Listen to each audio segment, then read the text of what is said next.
discussing this in part this morning.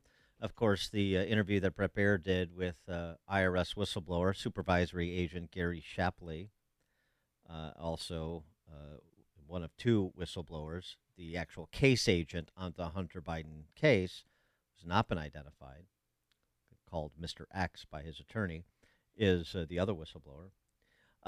Here is sort of a summary of what Shapley had to say in terms of the dollars and cents we're talking about that was associated with Hunter Biden scheming to avoid paying, what's the phrase, his fair share? When prosecutors don't allow you to put the subject's name on document requests or on search warrants, then it raises the possibility that there's more information out there we didn't find. But based on all of the financial records that we did find, they've been analyzed. And it was around $8.3 million he received. From who? They came from China, from CEFC, came from Ukraine, and from Romania. And even the Burisma money, and it's kind of a aspect that we didn't get into, but the 2014 and 2015 tax years when the Burisma money was coming in. I mean, to this day, there's still around $400,000 of unreported income from Burisma in 2014. Hunter Biden was told by his partner Eric Schwerin that he needed to amend his returns, and he never did. So D.C. U.S. Attorney's Office declining those charges, David Weiss requesting special counsel authority and being denied, and then the statute of limitations then expires in November or December of 2022. So those years are gone, and there's no way to recoup the money from that Burisma income. The story Gary Shapley tells is one of prosecutors, maybe with the exception of David Weiss, the U.S. Attorney for Delaware, that were uncurious, that declined to investigate things that could have been investigated, like the WhatsApp message where Hunter Biden alleges the big guy, his old man, is sitting next to him. Search warrants would be pushed off by prosecutors that would normally be executed, like a storage facility in Virginia, which potentially contained documents that would have been of interest in the case. That's what Shapley was referring to. And charges that wanted to be brought were denied in D.C., in California. A request for special prosecutor status that Merrick Garland denies was made, Gary Shapley says was made, and he documented in real time. David Weiss seemed to confirm it in an email exchange between the two. So one of the questions is, and I was very skeptical of the prospect of this when the plea agreement was announced. But could we have enough here now that brings enough pressure to bear on the judge in the Hunter Biden case to reject the plea agreement between the federal government and Hunter Biden? Prosecutorial misconduct? For more on this, pleased to be joined by Cully Stimson. He is senior legal fellow at the Heritage Foundation. His new book, Rogue Prosecutors, How Radical Soros Lawyers Are Destroying America's Communities. Gee, I think we know something about that in Chicago. Cully Stimson, thanks for joining us. Appreciate it. Thanks for having me. Yeah, you had the first, and you have the first rogue prosecutor, Kim Foxx, who was elected in 2016. How's that turning out? And 2020, let's not forget, we reelected her because we're big fans.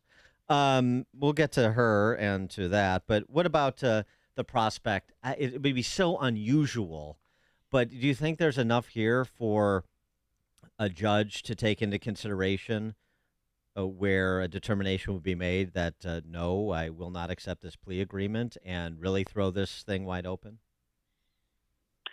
So the judge really has three options, and I'm ashamed of my old office, the D.C. U.S. Attorney's Office, for rejecting this offer to investigate the facts, which is apparently what we're supposed to do as a prosecutor.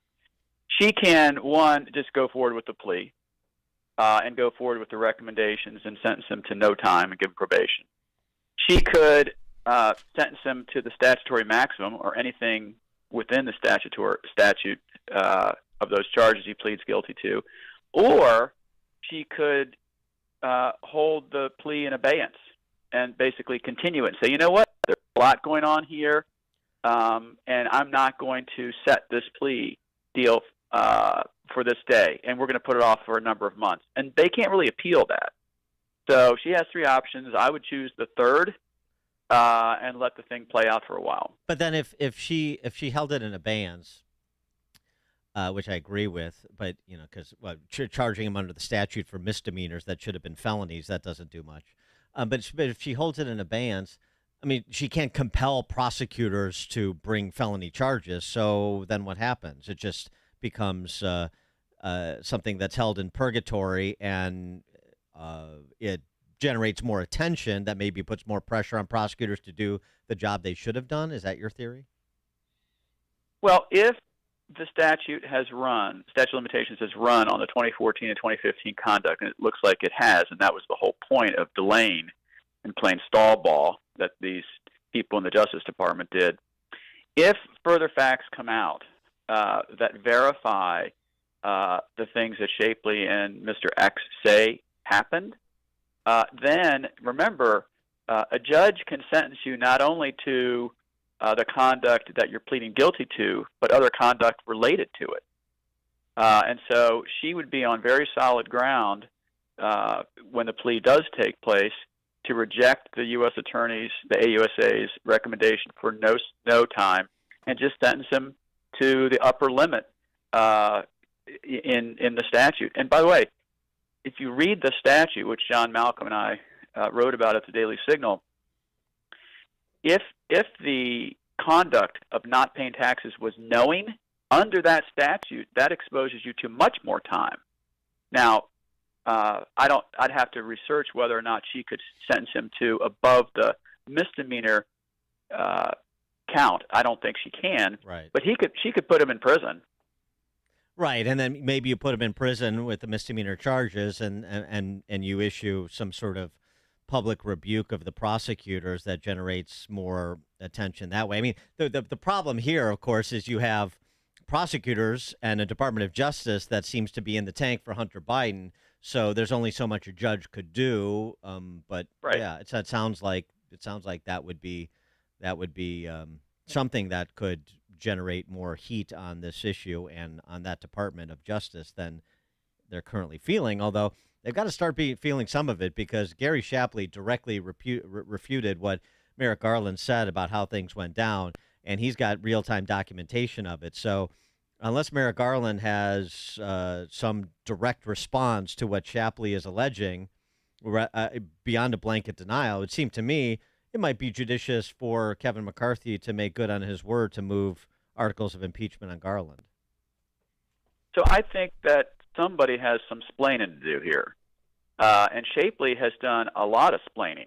Very specific. Under oath, in an affidavit. He's also gone on various networks, not just Fox, including a long interview in CBS. So I would not want to be Merrick Garland under oath at my next posture hearing, because he has not done some splaining. In fact, he's been very specific in a very short exchange under oath, saying Weiss had full plenary authority to bring whatever charges he wanted, wherever he wanted. So Right. Somebody's lying. And it's either Shapley and Mr. X or Garland, and I think it's probably the latter. Mm-hmm. Or he was asleep at the switch, and people beneath him killed these investigations, and they have some splaining to do. I do want to get to the Rogue Prosecutors book, talking about the Kim Foxes and the Alvin Braggs and the Larry Krasners of the world. We could go on, but it's just about every major city. But specifically in New York now, because we had these concurrent events yesterday, a grand jury in Brooklyn declining to sustain charges, I should say, against Jordan Williams, the young man who stabbed a man to death on the subway defending himself and his girlfriend. Meanwhile, over in Manhattan, Alvin Bragg's jurisdiction, the Daniel Penny, the Marine who is charged with manslaughter in the other subway case, was at his arraignment pleading not guilty after the grand jury in Manhattan did sustain manslaughter charges against him. And what does it say about both prosecutors? Because they both brought charges, Eric Gonzalez in Brooklyn and and Alvin Bragg in Manhattan. What about those cases in particular now where you're moving beyond just the leniency of criminals and now you're prosecuting people who are put in positions they didn't want to be in and they act reasonably, I would argue, in defense of themselves and others? Well, there's one common thing between those two prosecutors, and they're both paid for and bought and paid for by George Soros. And they have a very different mentality than real prosecutors. Each case stands on its own. But Mr. Penny, as you said, former Marine who should not have been placed in that situation, because when you refuse to prosecute entire categories of crime like Bragg has, and you water down felonies to misdemeanors, the criminal element is going to run amok, like this young man who clearly was mentally ill had been. And had the criminal justice system worked as it should have under a real prosecutor, that young man would have been in prison getting the help he clearly needed, and Penny wouldn't have had to defend himself and others who this guy was threatening to kill. And so, prosecution, and I've done prosecution and defense and judge, should be an apolitical exercise in prudence and judgment. And this is not what's happening in these two cases, in my opinion. And it's not what's happening with these 70-plus Soros rogue prosecutors around the country. We had a case too. The thing that's difficult about this sometimes is, sometimes the victims aren't terribly sympathetic either. But this is why you have to have an even application of the law here, not take into account the politics of it. But we had a case that Charles and I have been discussing this week. Woman is accosted in a restaurant on the south side of Chicago. A guy is beating her, like closed fist beating her in the head. And she texts her son, 14-year-old son, get my gun out of the car, come in, something's happening. And he sees what's happening to his mom, and he shoots the guy. And the guy runs out, and they chase him, and he shoots at him a couple of times more. It's unclear whether he hit him again or not, but he hit him in the back the first time inside the restaurant. So they were both initially charged with first-degree murder, which didn't make any sense to us because if the kid should never have been put in that position, frankly, by either party. But he sees his mom in danger of serious bodily harm or death, and he acts to defend her. I don't know how you charge him with first-degree murder, especially he's a minor at the direction of his mom, and then she goads him to chase, and then she goads him some more. His mom is not exactly a heroic figure in this story, but it's still interesting. It's this whole idea of we will not prosecute criminals. We oppose allowing you to defend yourself. They're opposed to right to carry, even though that's the law of the land now. Right. So it's imposed on them. But we will prosecute you if you try to defend yourself in the environment that we've created. That seems to be sort of the governing ethos that we see playing out all over big cities in America. Yeah, it's a sick catch-22, isn't it? Because, as you said, if this guy was beating the snot out of this lady, regardless of what her past is, he's committing serious crimes, including aggravated assault. And this poor boy who was put in a real Hobson's choice obviously did what his mommy told him to do. And, it's a sad situation. I can tell you, having prosecuted homicides at the state and federal level in D.C. at the U.S. Attorney's Office, most of the victims you see and the witnesses in these cases come with not a clean rap sheet. They have been involved in the criminal justice system. But everyone deserves their public safety privilege, period. Mm-hmm. And that's the problem with these rogue prosecutors. They see criminals as the victims. They see the police as the enemy, and they ignore real victims. So it's an upside-down view, and they view the world through race-colored glasses. So if you think Daniel Penny was black, you change that fact, do you think he would have been charged if the decedent was white? Nope. We know the answer to that, and that's the sad part about this movement. How do we stop the rogue prosecutors? How do we stop the Soros money from basically polluting the process? So our second chapter is on the money. The follow the money chapter. He spent $40 million in direct spending on these DA races and $1 billion in indirect spending. And from what we can tell, it's all legal spending. And remember, Soros himself took to the pages of the Wall Street Journal last year and talked about how he supports financially rogue prosecutors. So the way I'd love to find a legal way to stop the spending. Looks like it's legal. The real way to do it is prepare. Assume that if you're one of these 2,300 elected DAs, that they're going to run against you. Have the victims tell their stories, and then if you're a voter, look for their telltale, feel-good, fuzzy blather sayings like reimagine prosecution and over-incarceration and carceral state. If they're saying that thing and there's a safety and justice PAC in your state and they're getting the money from there, they're Soros rogue prosecutors. And if you vote for them, your city is going to be a dystopian hellhole like parts of Chicago are. Yeah, well, yeah, you're right. The electorate is responsible party here and elsewhere in the country. There's no question.